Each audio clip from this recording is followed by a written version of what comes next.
अस्सलाम वालेकुम सज्जनों बेलिया तलहा साहिब व्लॉगर तारी खिदमत च हाजिर जी। अल्लाह पाक करम फजल अज का व्लॉग कर दी शुरू। चैनल को सबसक्राइब कर दिए, वीडियो शेयर कर दिए, लाइक कर दिया। सज्जनों तो मित्रों सियाने कहते सी वगदा पानी भाक हुंदा।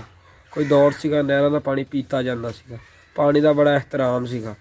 लोग वजू भी करते सी ते कुल्ली बाहर करते सी ते साफ पानी हुंदा सी। लोग लेकिन हुण ऐसा जाहलीत का दौर आ गया वा कि असीं इसे पानी नहर के पानी को खराब करता। विच कूड़ा किरकट पैंपर जानवर मर जाए तो पानी सिट देंगे। ठीक है, जानवर मर जाते हैं उन्होंने लोग पानी सिट देंगे, बड़ी बदबू आती है, पानी खराब हो जाता वा। जानवर भी नहीं पानी पीते मुड़ के, बंदियां तो दूर की गल। आ पिछले दिन 4-5 दिन की गल है जी, साड़ी फतेह नहर ये झाल च एक गां फसी सी।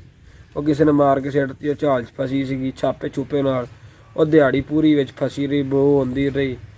खीर बेलदार आया, उन्होंने बड़ी औखी सौखी वो गांव विचों कड्ढी। ते पैंपर जिहड़े अजकल वो भी सिट दिंदे, मोगियां च फस जाते आ, पानी रुक जाता वा। जिमीदार नूं बड़ी मुश्किलात होंदियां वा। इस करके कोशिश करो कि नहरां दे अंदर कूड़ा किरकट ना सिटो, पैंपर ना सिटो।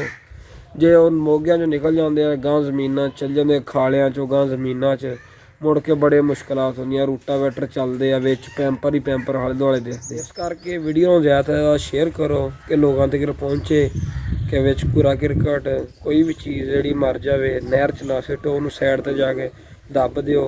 कच वगैरह कोई चीज़ टुट जाती ना सिटिया करो।